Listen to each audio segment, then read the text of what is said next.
Warahmatullahi wabarakatuh.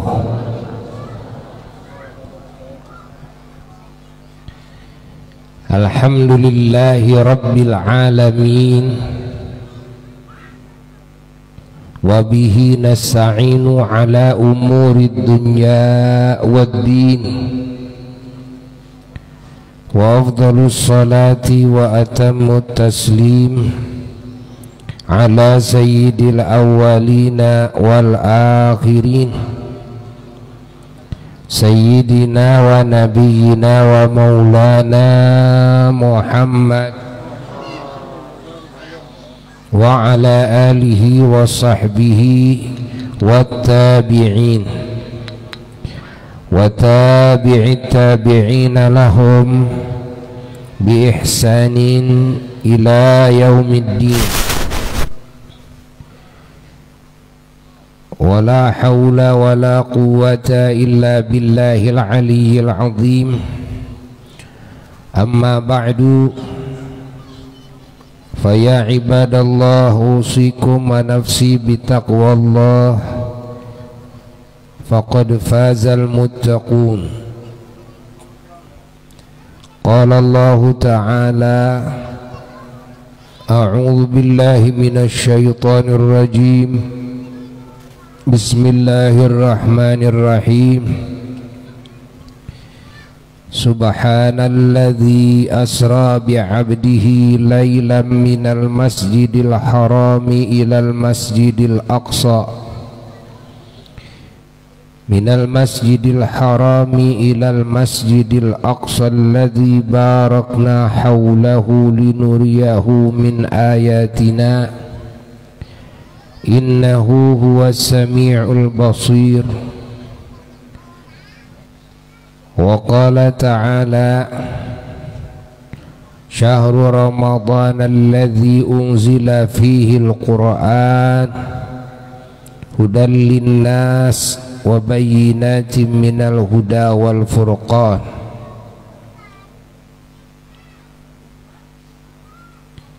Wa qala ta'ala: inna anzalnahu fi lailatul qadr.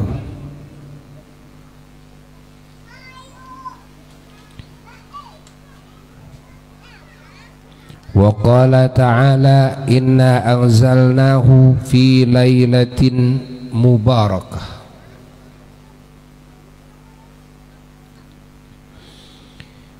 Sadaqallahul aliyyul azim. Para jamaah sekalian dan juga segenap mustami'in mustami'at rahimakumullah dimanapun berada, wabil khusus para panitia penyelenggara acara yang mulia ini dalam rangka mengagungkan, diisrakan dan dimi'rajkannya Sayyidul Wujud Sayyiduna wa Maulana Muhammad sallallahu alaihi wasallam, dan mensyukurinya, juga mensyukuri salat yang mana salat itu difardukan ketika Nabi kita sallallahu alaihi wasallam dimi'rajkan ke langit setelah Isra di malam Senin tanggal 27 Rajab menurut kaul yang lebih kuat karena ikhtilaf, dan juga di tahun ke-12 dari kenabian, kira-kira 1 tahun lebih menjelang hijrah dari Makkah ke Madinah.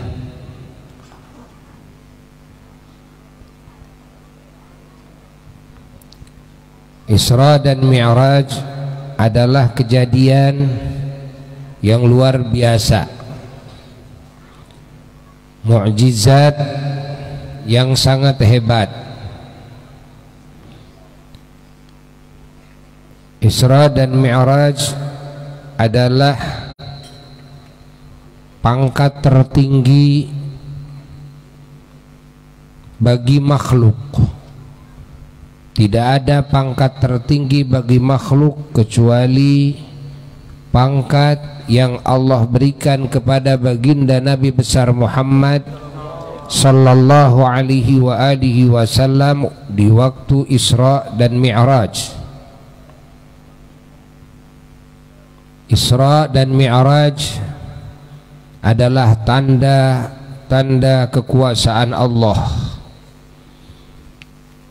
yang dahsyat, tanda-tanda keagungan Rasulullah sallallahu alaihi wa alihi wasallam yang tiada bandingannya, tanda-tanda kecintaan, keridhaan dan kasih sayang, juga pengagungannya Allah kepada Sayyiduna wa Maulana Muhammad sallallahu alaihi wa alihi wasallam yang tidak bisa dibandingi oleh martabat siapapun daripada kekasih-kekasih Allah lainnya. Isra dan Mi'raj adalah keagungan umat Kangjeng Nabi Muhammad sallallahu alaihi wa alihi wasallam dan keunggulannya dan anugerah yang sangat besar kepada umat Kangjeng Nabi Muhammad sallallahu alaihi wa alihi wasallam. Di antara anugerah yang terbesar melalui Isra Mi'raj bagi umat Sayyiduna wa Maulana Muhammad sallallahu alaihi wa alihi wasallam, apa di antaranya? Ini perlu dicatat.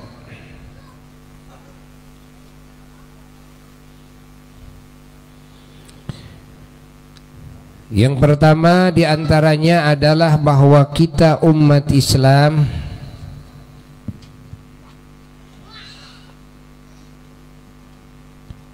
mendapatkan perintah amalan yang amalan ini disebut sholat, yang amalan ini tidak ada bandingannya.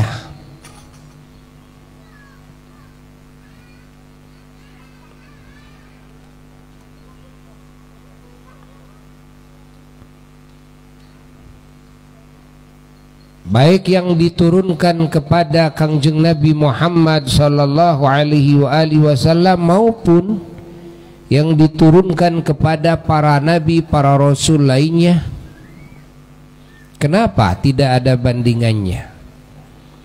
Karena semua amalan diperintahkan oleh Allah melalui malaikat Jibril alaihi salatu wassalam.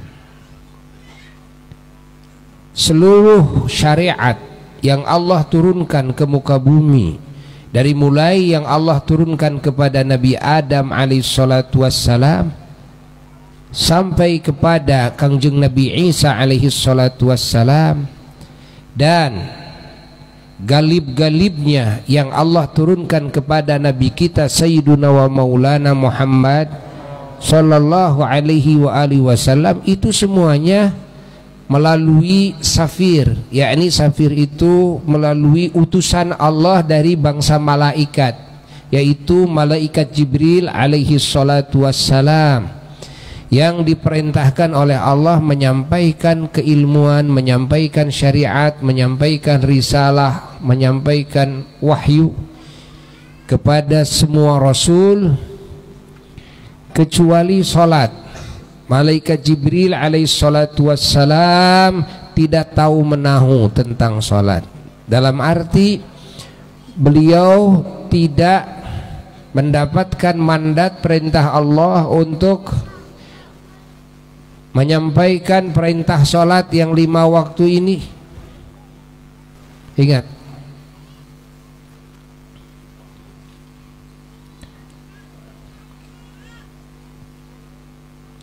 Dan malaikat Jibril alaihi salatu wassalam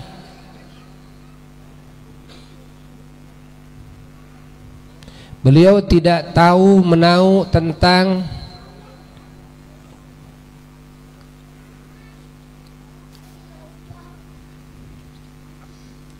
saat yang mana dan di makom yang mana dan bagaimana caranya Allah Subhanahu wa taala menganugerahkan salat ketika Rasulullah sallallahu alaihi wasallam mi'raj, karena malaikat Jibril alaihi salatu wassalam hanya bisa mendampingi Nabi kita sampai batas Sidratul Muntaha, dan Nabi kita dari Sidratul Muntaha masuk lagi ke alam yang sangat jauh, yang sangat tinggi, yang sangat agung, tanpa diketahui sama sekali oleh malaikat Jibril alaihi salatu wassalam. Allah. Walaupun perintah salat berikutnya ada melalui malaikat Jibril alaihi salatu wassalam, aqimis shalah, kan?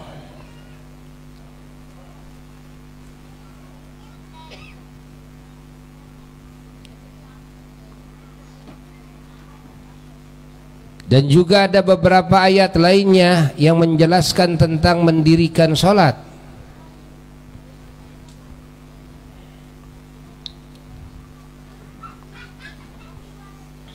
Namun sholat ini diawali dari perintahan yang langsung dari Allah tanpa melalui malaikat Jibril alaihi salatu wassalam.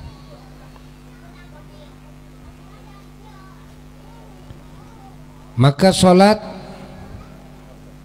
merupakan amalan yang paling istimewa,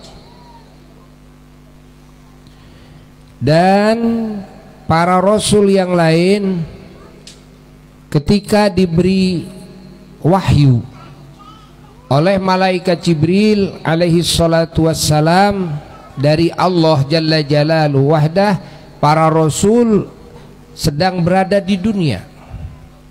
Begitu pula Nabi kita sallallahu alaihi wasallam dalam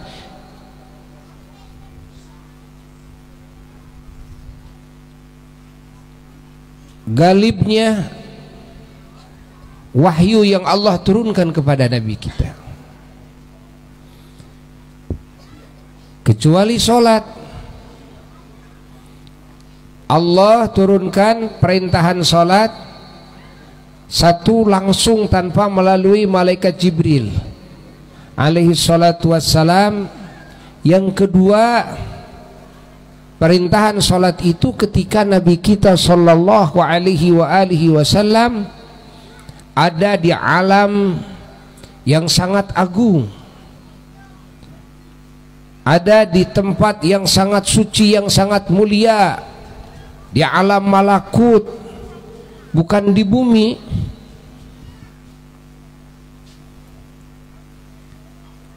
Ini keistimewaan salat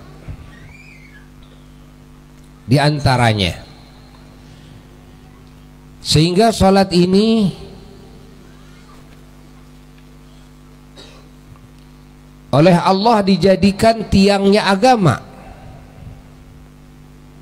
dan salat ini oleh Allah dijadikan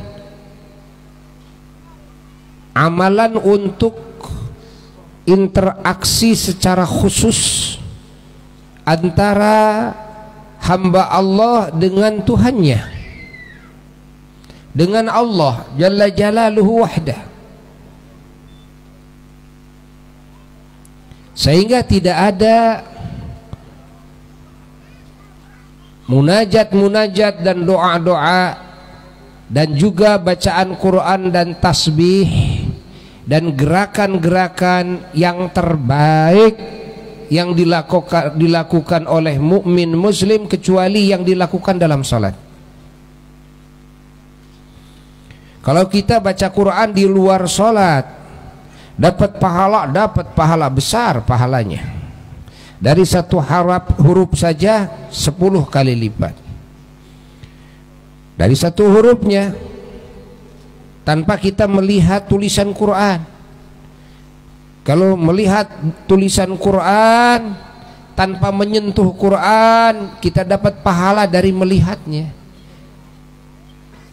Kalau kita punya wudu, maka pahalanya bertambah lagi. Kalau ditambah dengan memegang Quran, melihat Quran dalam keadaan wudu, ditambah lagi. Allah, kalau baca Qurannya, mengucapkan kalimat Qurannya di dalam sholat, wah itu pahalanya sudah pahala yang paling hebat sekali. Makanya orang-orang yang soleh mewiridkan Quran itu di dalam sholat. Itu orang-orang soleh. Di samping di luar sholat, ya. Bahkan bagi orang-orang yang uzur karena sakit atau karena sepuh, dan saking ingin membaca Quran dalam sholat, tidak kuat berdiri, sambil duduk tapi sholat, ya. Contoh posisi duduk begini, sila istilah kita, boleh gitu sholat posisinya seperti sila, boleh saja. Kita lagi sakit umpamanya, ya. Allahu Akbar, ya. Baca Fatihah, baca surat, lama baca surat, ya. Sambil memegang Quran, bisa juga sambil megang Quran, ya. Ya, dibuka gini sambil pegang Quran, bisa ya. Atau ditaruh di depan sebelah kanan, contoh, agar tidak menghalangi ketika kita mau sujud. Ada meja, taruh, kan? Hah? Gerakannya umpamanya yang ketika kita dalam sholat kita jaga, jangan sampai 3 kali berturut-turut gerakannya. Ya kita latihan dulu, ya. Nah, kita dengar bahwa Sultanul Aulia Syekh Muhyiddin Abdul Qadir Al-Jailani qaddasallahu sirrahul ali wa radiya anhu sebagai muassis thariqah Qadiriyah. Beliau ketika beliau mujahadahnya, ya, di Tegalan Irak, ya, itu selama 25 tahun. Lalu beliau sholatnya, ya, Masya Allah, itu 2 rakaat itu sholatnya 1 khotaman Quran. 1 rakaat 15 juz. Rakaat kedua 15 juz. Allah, kan?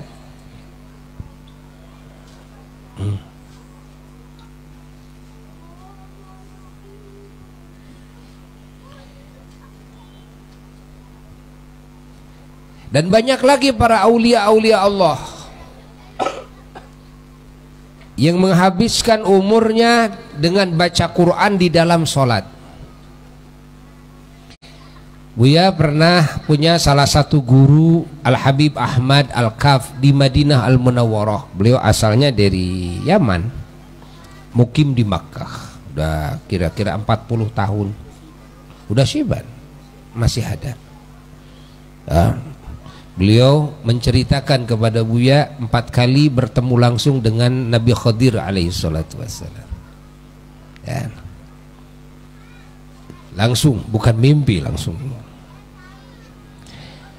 Lalu yang Buya lihat selama 40 tahun itu duduknya di Masjid Nabawi, ya. Kalau pulang itu, kalau begitu masjid mau ditutup, Isya baru pulang. Ya, hidupnya seperti itu. Kerjaannya apa? Kerjaannya baca Quran.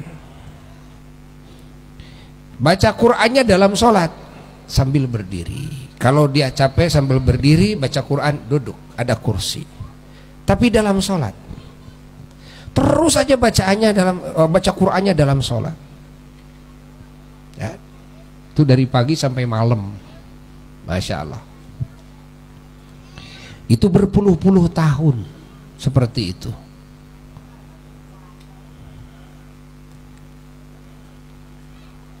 Karena tidak ada amalan, tidak ada doa, tidak ada bacaan, ya, yang paling unggul yang dilakukan oleh seorang mukmin kecuali dalam sholat.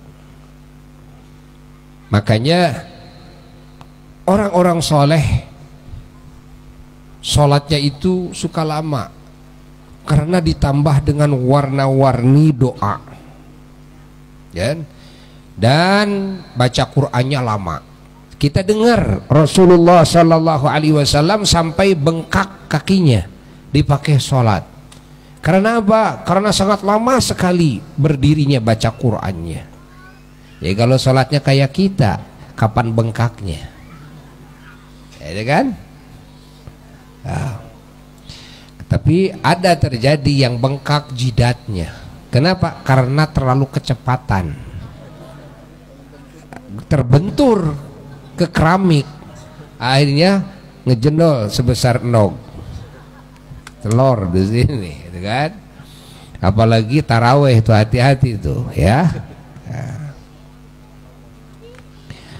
Allah Allah Allah Allah Allah Allah Allah. Ini keistimewaan, ya, yang menjadi keuntungan terbesar bagi umat Sayyidina Muhammad SAW. Apa yang lain tidak ada sholat? Ada, yang lain ada sholat, kan? Tapi ya, perintahannya itu di dunia. Dan nabinya, rasulnya ketika diperintahkan melaksanakan sholat itu, ya, melalui malaikat Jibril alaihissalatu wassalam. Dan juga praktek amaliyahnya dan waktunya berbeda.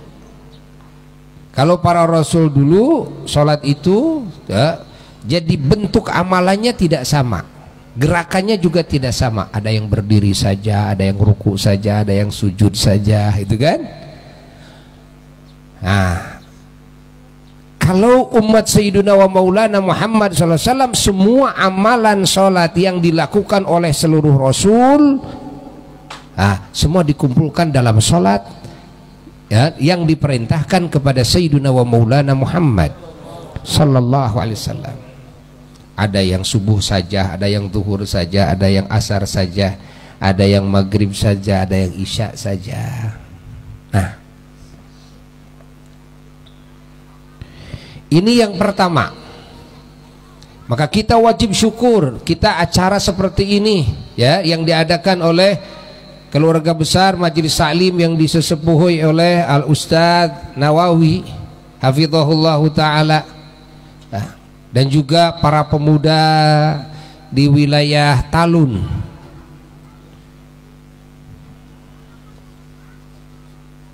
Alhamdulillah wa syukru ala ni'amillah. Kita bersyukur kepada Allah, kita sekarang sedang memperingati apa? Ya, memperingati sholat, mengagungkan urusan sholat. Sedang mensyukuri apa? Mensyukuri sholat, dan mensyukuri keagungan, keberuntungan yang tak terhingga, yang tiada bandingannya, yang Allah berikan kepada kita sebagai umat Sayyidina wa Maulana Muhammad sallallahu alaihi wasallam melalui Isra Mi'raj Nabi kita. Nah, itu yang pertama. Melalui Isra Mi'rajnya Nabi kita, yang pertama adalah apa? Adalah sholat. Ada lagi. Yang kedua, yang menjadi keagungan dan keunggulan umat Sayyidina wa Maulana Muhammad sallallahu alaihi wa alihi wasallam, bahwa ketika Nabi kita sallallahu alaihi wasallam diisrakan dan dimi'rajkan, Nabi kita diperlihatkan oleh Allah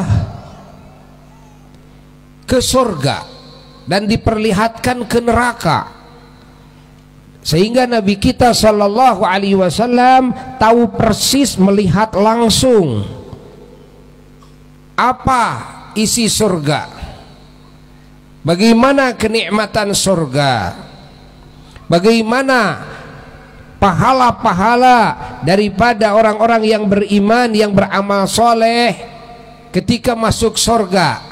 Bagaimana pahalanya itu? Warna-warni pahala. Ini pahala sholat, ini pahala zakat, saum, haji, ini pahala ngaji, ini pahala dakwah, ini pahala sholawat, pahala zikir, baca tasbih jadi begini, baca subhanallah begini, baca alhamdulillah begini, baca Allahu akbar begini, baca la ilaha illallah begini, baca Allah begini, baca al-asmaul husna begini, baca sholawat begini. Semuanya warna Nabi lihat langsung. Nabi masuk ke surga Allah, semua tingkatan surga, dan Nabi melihat ke neraka, sehingga Nabi tahu bagaimana siksaan bagi yang kafir, bagaimana siksaan bagi yang musyrik, bagi yang munafik, bagaimana warna-warni siksaan bagi yang beriman tapi mengotori imannya dengan maksiat, lalu dia tidak keburu taubat.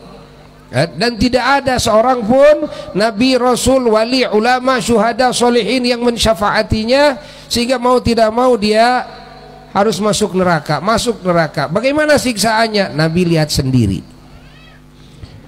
Nabi menyaksikan sendiri, sehingga segala yang disabdakan oleh Rasulullah sallallahu alaihi wasallam langsung dari dirinya, atau yang difirmankan oleh Allah Jalla Jalaluhu wahdah dalam Qur'annya, ingat, tentang ibadah-ibadah yang diperintahkan dan pahala-pahalanya, tentang warna-warni maksiat dengan siksaan-siksaannya.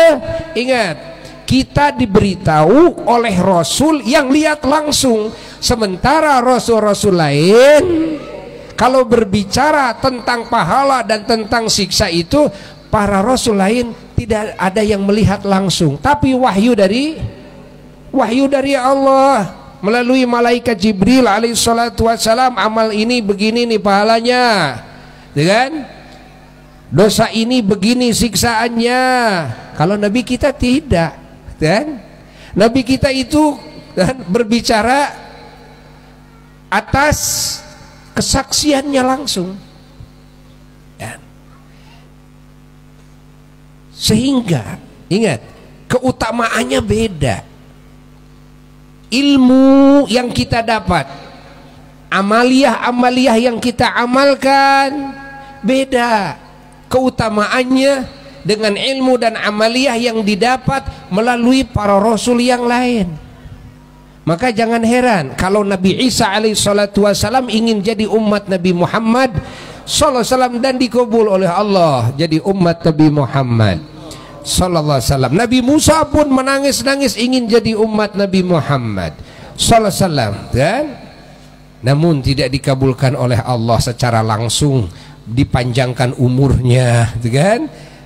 Tapi Nabi Khadir alaihissalatu wassalam yang pernah dijadikan guru oleh Nabi Musa alaihissalatu wassalam malah dikabulkan doanya, dipanjangkan umurnya, gul menjadi umat Nabi Muhammad sallallahu alaihi wasallam. Sebagian riwayat menunjukkan, walaupun ini dhaif, ada Nabi Ilyas alaihissalatu wassalam, beliau masih hidup sampai sekarang, dan beliau menjadi umat Nabi Muhammad sallallahu alaihi wasallam. Bayangkan tuh, kan?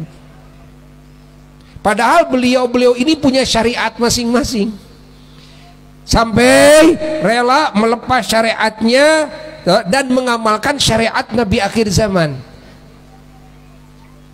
Apa di antara alasannya, di antara rahasianya, yaitu kalau para rasul lain gitu kan berbicara tentang amalan ini pahalanya begini, wahyu, dosa ini nanti siksaannya begini. Wahyu. Nabi kita tidak. Nabi kita wahyu itu jadi penguat, gitu kan? Ada wahyu, ada malaikat Jibril cerita orang yang mengamalkan ini. Tapi Nabi kita waktu Mi'raj lihat sendiri. Lihat sendiri, oh begini ya, kan? Oh, hasil ngaji, berangkat ke pengajian, gitu kan? Jadi begini. Nah, itu menjadi keunggulan bagi umat Sayyiduna Muhammad. Menjadi kebanggaan bagi kita umat Sayyiduna wa Maulana Muhammad sallallahu alaihi wa alihi wasallam. Ini yang kedua. Yang ketiga, yang menjadi keunggulan dan kebanggaan bagi umat Sayyiduna wa Maulana Muhammad sallallahu alaihi wasallam, tatkala Nabi kita oleh Allah diposisikan satu-satunya ciptaan Allah, bukan cuma Nabi Rasul, tapi satu-satunya ciptaan Allah yang oleh Allah diizinkan bisa kan melihat langsung dengan kedua mata kepalanya kepada zat Allah, kan? Ingat, ini menurut pendapat para sahabat Rasulullah sallallahu alaihi wasallam yang jumhurnya. Tapi di sini ikhtilaf ya antara Sayyidatuna Aisyah radhiyallahu taala anha dan Sayyidina Ibnu Abbas radhiyallahu taala anhuma. Tapi kelompok para sahabat yang terbesar ikut kepada Sayyidina Ibnu Abbas. Apa? Meyakini bahwa Rasulullah SAW melihat Allah bi'ainai ra'sihi, dengan kedua mata kepalanya. Dan Allah di samping mendengar langsung kedua telinganya kepada firman Allah. Dan itu terjadi bukan satu kali, tapi 10 kali pertemuan.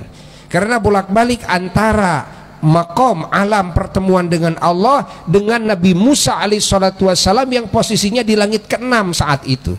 Antara langit 6 ke sana bolak-balik sampai tadinya 50 solatan, lalu minta keringanan kepada Allah atas usulan Nabi Musa alaihissalatu wassalam menjadi 5 solatan, 5 waktu itu, gitu kan? Tapi pahalanya persis seperti 50 waktu. Nah, dan setiap pertemuan dikurangi 5 solatan oleh Allah, jadi 10 kali pertemuan dengan Allah Jalla Jalaluhu wahdah. Sementara Nabi Musa adalah seorang rasul dan satu-satunya rasul selain Nabi kita, satu-satunya Nabi yang oleh Allah dikasih anugerah bisa mendengar firman Allah, itu pun sebentar, itu pun cuma 1 kali, itu pun di dunia, di Gunung Tursina. Pahami oleh kita. Maka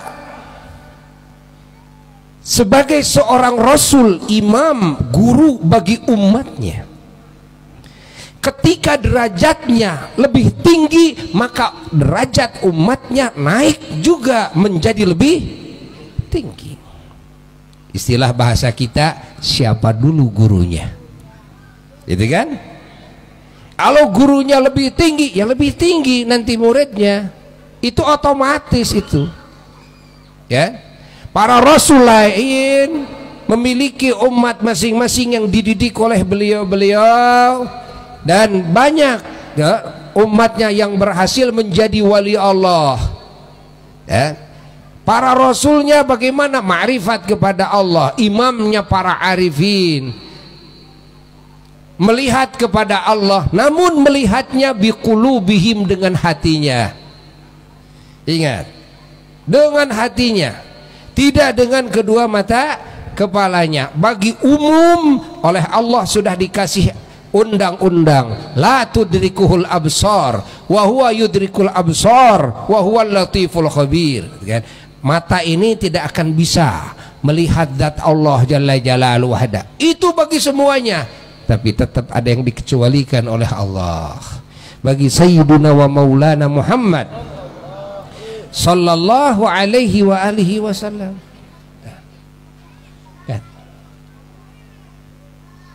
Pahami oleh kita semua.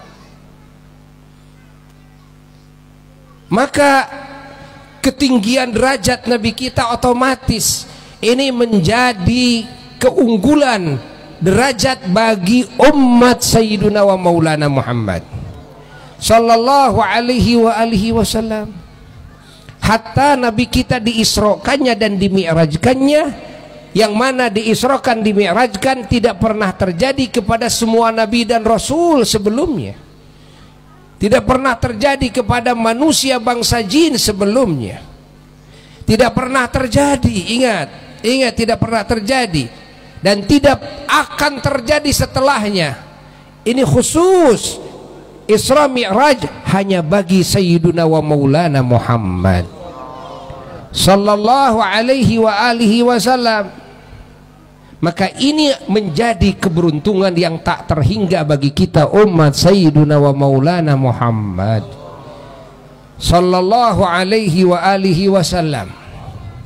Maka kita perlu ngumpul bareng, mensyukuri bersama, diisrokan, dimi'rajkan. Kenapa? Karena bukan cuma ini keberuntungan Nabi kita, kita wajib ikut bahagia atas keagungan, atas kehebatan anugerah yang Allah anugerahkan kepada Nabi kita sallallahu alaihi wasallam. Namun juga kita mensyukuri segala anugerah yang hebat yang tiada bandingannya lewat diisrokan dan dimi'rajkannya Nabi kita Sayyiduna wa Maulana Muhammad sallallahu alaihi wasallam. Alhamdulillah, alhamdulillah. Ya. Selama umat Islam menjalankan sholat, maka mereka tidak akan tertempeli dosa walaupun mereka berdosa. Bagaimana? Karena di dalam hadis sahih diriwayatkan Rasulullah sallallahu alaihi wasallam sudah menjelaskan bahwa dosa yang dilakukan antara sholat dan sholat dihapus oleh sholat yang kedua. Habis subuh sampai duhur di tengah-tengah melakukan dosa, duhur sholat dengan benar terhapus semua. Habis duhur dan antara duhur dan asar melakukan dosa lagi, begitu sholat asar hapus yang tadi. Habis asar melakukan dosa lagi kan, begitu sholat maghrib hapus dosa itu. Terus begitu sehingga ketika pada hari kiamat terlihatlah fenomena yang menakjubkan ketika semua umat para nabi dibangkitkan, bahwa umat Nabi Muhammad sallallahu alaihi wasallam mengejutkan semua yang ada di mahsyar. Ingat, kenapa mengejutkan? Mengejutkannya apa? Di dunianya memang banyak yang melakukan dosa, namun kenapa begitu dibangkitkan dosanya tidak ada? Ternyata di dunianya dihapus oleh sholatnya. Allah, ini belum berbicara dengan hadir di majelis ilmu, belum kan? Baru berbicara sholat saja ini sudah begitu hebatnya Allah. Maka kita wajib bersyukur kepada Allah Jalla Jalaluhu wahdah, dan kita harus menjaga sholat, dan kita harus terus menyempurnakan sholat. Minta kepada Allah, mati pun di dalam sholat. Karena kalau orang seperti kita mati sebelum sholat, ini sebelum tercover, sebelum terbersihkan ini dosa-dosa yang sebelumnya, kan? Sementara bisa bersih dengan sholat, ini nggak keburu sholat, kan? Tapi kalau matinya dalam sholat, alhamdulillah itu sudah tercover itu. Allah, Allah, Allah, Allah, Allah, Allah, Allah, Allah. Alhamdulillah. Belum berbicara saum, kan? Belum berbicara saum, karena setelah sholat ada amalan yang istimewa, apa? Saum. Dan saum Ramadan ini Allah anugerahkan kepada umat Sayyiduna wa Maulana Muhammad sallallahu alaihi wa alihi wasallam. Kan umat Rasul yang dulu juga ada saum Ramadan. Ya, ada ya, tapi berbeda. Bahwa kesempurnaan di dalam pengamalan dalam berbagai sisi dalam saum ini hanya Allah berikan, termasuk dengan anugerah-anugerahnya hanya Allah berikan kepada umat Sayyiduna wa Maulana Muhammad sallallahu alaihi wasallam. Dan di umat Rasul-Rasul lain Ramadan ada, namun tidak ada Lailatul Qadarnya. Artinya tidak ada Lailatul Qadarnya, tidak ada anugerah yang Allah berikan di Lailatul Qadar yang hebat, yang khairun min alfi syahrin, kecuali hanya di masa kenabian dan setelahnya bagi Kangjeng Nabi Muhammad sallallahu alaihi wasallam dan umatnya. Maka ada di sana istilah Lailatul Qadar khairun min alfi syahrin. Dan ingat, ini Ramadan ini bukan cuma saumnya saja yang menjadi anugerah terbesar bagi umat Nabi Muhammad SAW, juga Ramadannya. Ramadan itu sendiri, karena ketika umat Islam masuk kepada Ramadan, dari sisi pahala amal lipatannya jauh lebih banyak ketimbang amal soleh yang dilakukan di luar Ramadan. Dari setiap amal apa saja yang dilakukan oleh seorang muslim, maka disinilah kita harus aji mumpung. Kalau masuk Ramadan aji mumpung. Mumpung apa? Ya mumpung Ramadan. Karena di luar Ramadan kita kedul. Di luar Ramadan kita kedul. Apa kedul itu? Malas. Baca Quran malas, kan? Salat qobliyah ba'diyah malas, duha tahajud malas, salat witir malas, kan? Wirid malas, kan? Sedekah malas. Itu jadi banyak ibadah-ibadah yang disikapi dengan kemalasan. Nah, untuk kan, menambal kekosongan, kefakiran, kesengsaraan kita daripada pahala, Allah kasih kesempatan Ramadan. Karena amal di bulan Ramadan, walaupun sedikit amal itu dibayarnya sungguh luar biasa besarnya. Bagaimana dengan amal yang banyak di bulan Ramadan ini?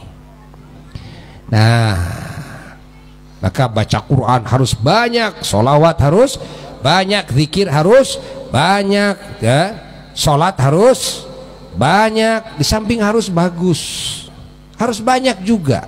Istilah sekarang ada kualitas, ada kuantitas. Dari sisi kualitas harus bagus, dari sisi kuantitas harus banyak.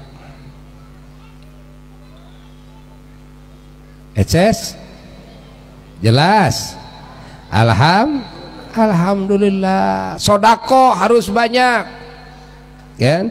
Terutama ngasih makan kepada fakir miskin di waktu buka puasa. Waduh, sangat hebat sekali. Ya, memberi makan bagi anak-anak yatim, bagi orang-orang yang sudah jompo yang tidak ada yang ngurus kepadanya, bagi janda-janda tua, kan?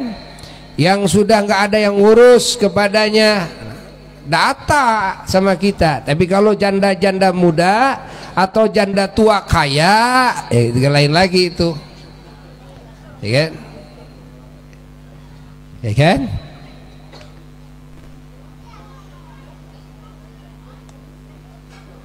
Kalau jandanya janda muda dan kalian laki-lakinya duda, ya, menolongnya bagusnya nikahin,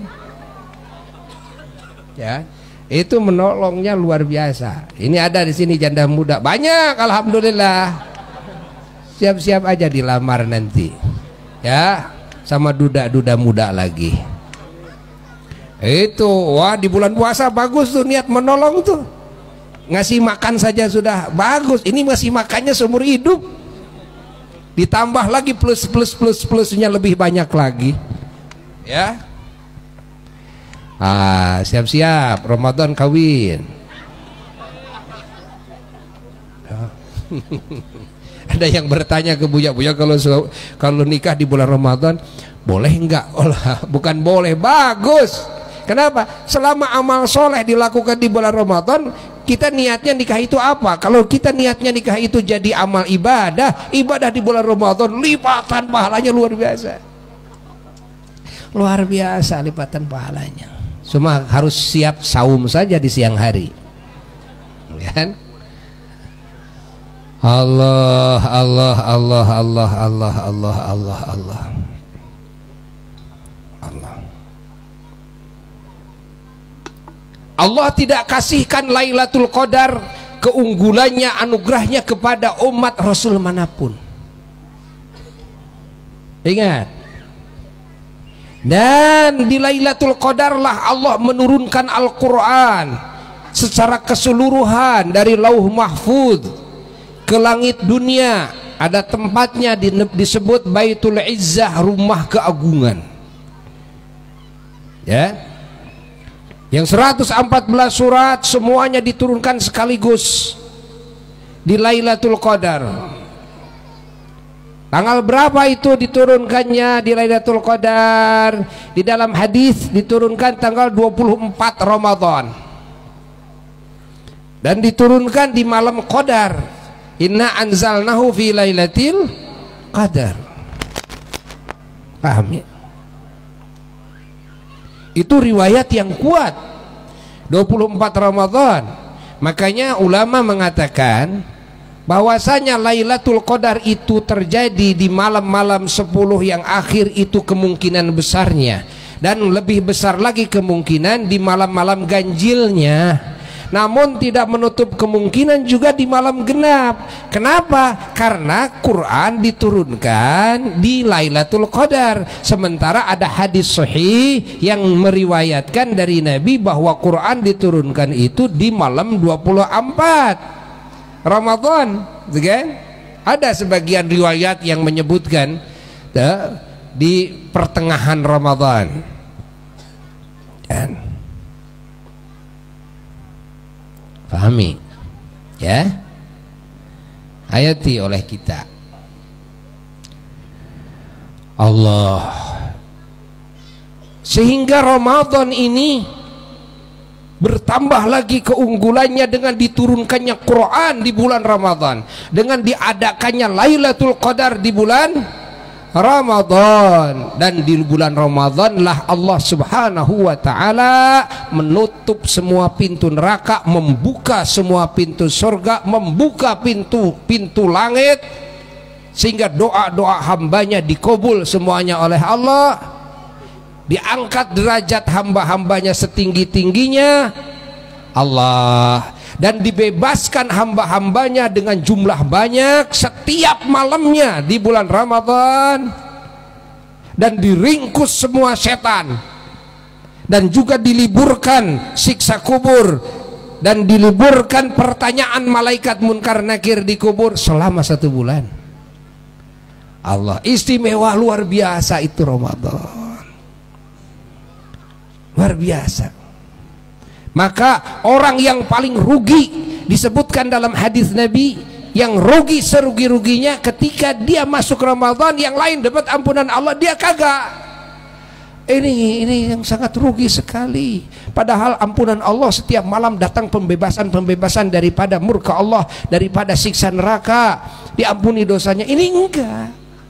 Na'udzubillahi min dzalik. Semoga umur kita disampaikan ke Ramadan dan kita mendapatkan segala anugerah yang Allah anugerahkan kepada hamba-hambanya di bulan Ramadan. Semoga kalimat ini manfaat bagi yang ngomongnya khususnya dan bagi yang mendengarkannya pada umumnya. Dan mudah-mudahan segala doa kita dikabul oleh Allah, dosa kita diampuni oleh Allah, keaiban kita ditutupi oleh Allah, derajat kita ditinggikan oleh Allah, dan dijauhkan dari segala malapetaka, dari segala fitnah, musibah, bala, wabah, khususnya dari COVID. Ya, semoga cepat dicabut oleh Allah.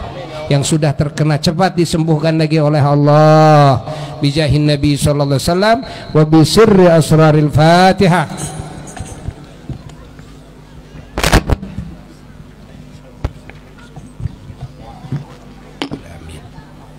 Ya, sekian dari Buya. Wassalamualaikum warahmatullahi wabarakatuh.